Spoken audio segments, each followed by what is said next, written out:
Very well, Aneet. Enjoying all the positive buzz on Inside Edge 3. I'm really celebrating all the chatter online, and the reviews have Yeah, been very, very good. So I'm beaming right now. that's great. Well, this is going to be just the same. We're going to be talking everything Inside Edge season 3. And, we've been getting like amazing responses. Like I've been seeing all the fan responses and saying you're such a versatile, actor. You've been nailing this role really well. So how do you feel following this release?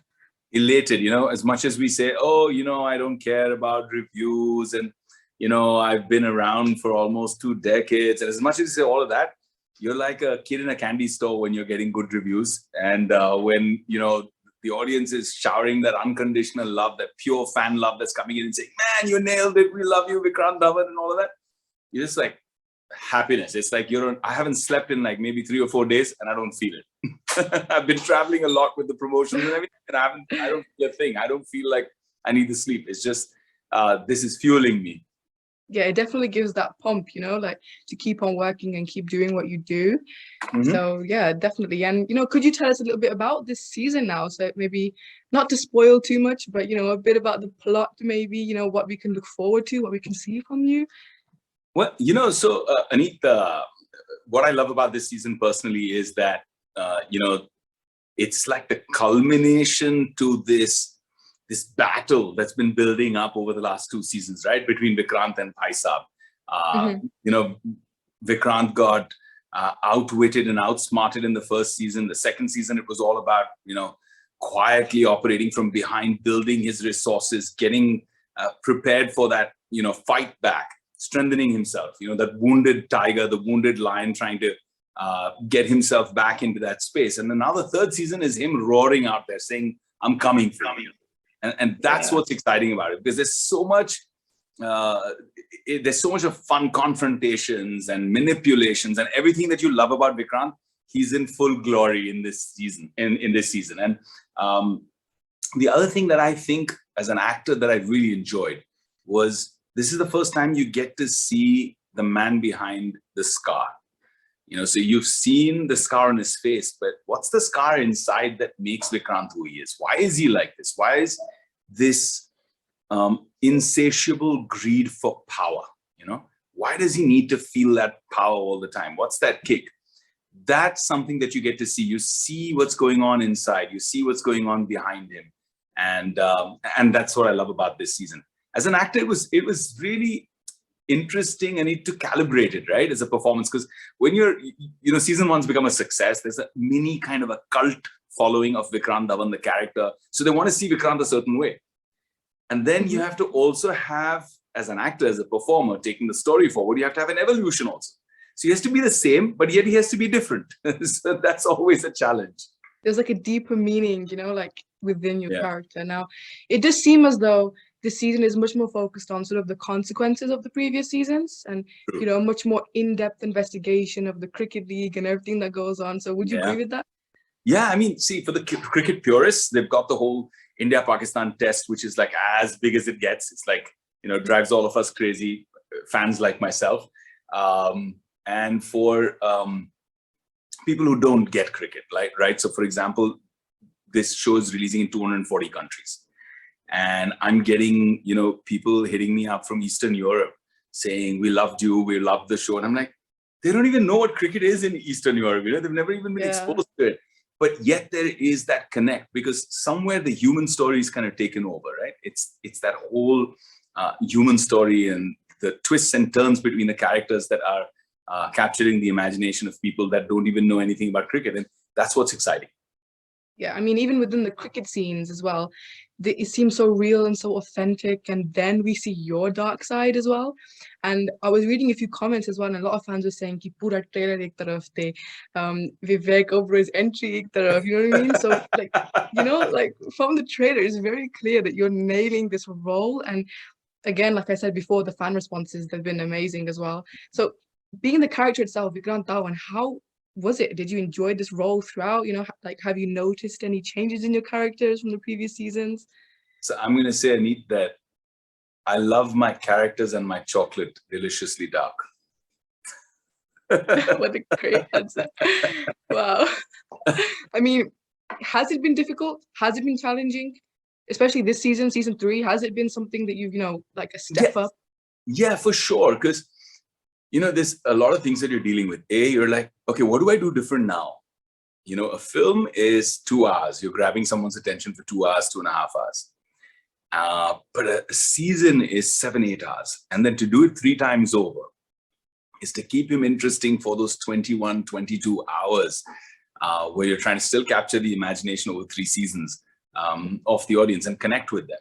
You're trying to do a bit of the same, but also make it different so that people don't turn around and say, oh, this is the same as the first season, right? So you're trying to keep the essence of the character the same, but yet show the evolution. And then over and above that, there's always pressure, because season 1 and season 2 were such big successes. We were the first ever content to win an Emmy nomination. I think I won, I don't know, a ton of awards for Inside Edge and the character Vikrant, and I've won a whole bunch of awards as best actor on the OTT space. So that actually ends up putting more pressure on you, because you're like, oh gosh, I better get it right. I have to nail this. So, and it's amazing, because after almost 2 decades, next year will be 20 years for me in the industry. To wake up before the shoot with that butterflies in the stomach that night before, that you can't sleep, saying that, oh my God, how am I going to do this?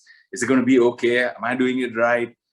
It was so funny. I went on the first day of shoot for Inside Edge 3, and we had Kanish Verma directing, and the creator Karan Anshuman was also a dear friend of mine who was on set.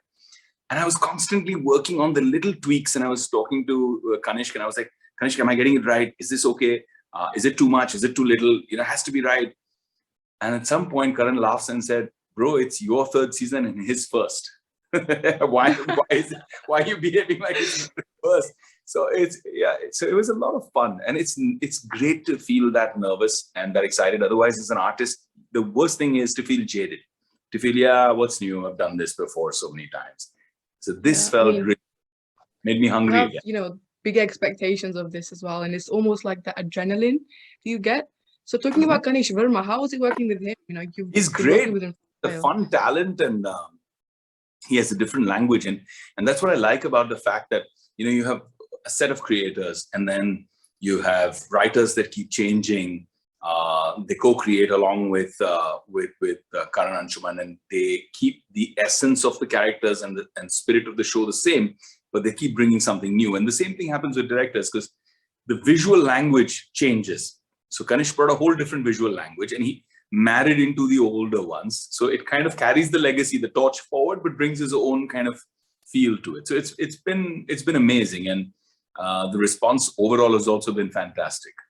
I mean, despite this, it hasn't stopped, like, the web series becoming a global phenomenon, like you were saying, like, it's over 200 countries, right? And there've been fans worldwide who've been not so patiently, waiting for the season to release, since you put the poster up in July.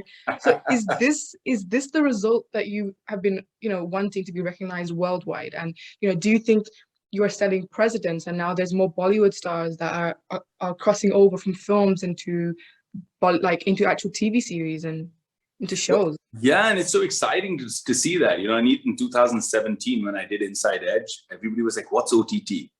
And what's this Amazon Prime Video thing? And why are you doing this?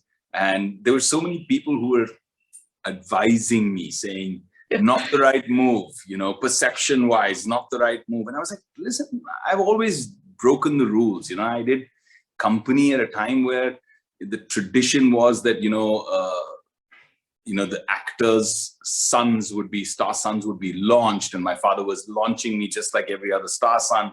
Abbas Mustan were writing this fancy script where I was doing designer clothes, and it was like a showreel for me. And I opted to go live in a slum for a month and train to be the guy, the gangster in Company. And then when Company became a roaring success, people said, oh, Maverick, wow, what a cool thought process, trailblazer. But before that, they called me crazy. There's like career suicide. He's stupid. He's making such a blunder. So I've seen that so many times. When Company became a success, everybody said, only do action films. You should only do action films. And I did Satya, and everybody said, where's the action in Satya? You should be, there should be at least one sequence where you're bashing 20 people and firing guns. And I was like, but that's not the movie. And I did Satya, and when that became a success, everybody said, oh, now you should have only love stories. I kind of have seen that. And when Inside Edge happened and I did it, they said the same thing. They said, don't do it. And then when it became a success and went on to win an Emmy nomination, there was like, maybe he's onto something. Maybe he's ahead of the curve, you know. But it's all been intuitive and a bit of fearlessness, a bit of taking a risk, you know. So if you succeed, you're a maverick. If you fail, you're a fool. And I'm okay being both. I mean, that's one thing that we can all take from this interview today. But thank you so much. Our time is up. Thank you very much for joining. Thank you. Really appreciate it. And good luck for the release and everything that goes on. And hopefully we might see a season 4. I don't know. Could be waiting for something. But yeah, thank you. Thank you very much. We appreciate it. Have a good rest. Bye-bye.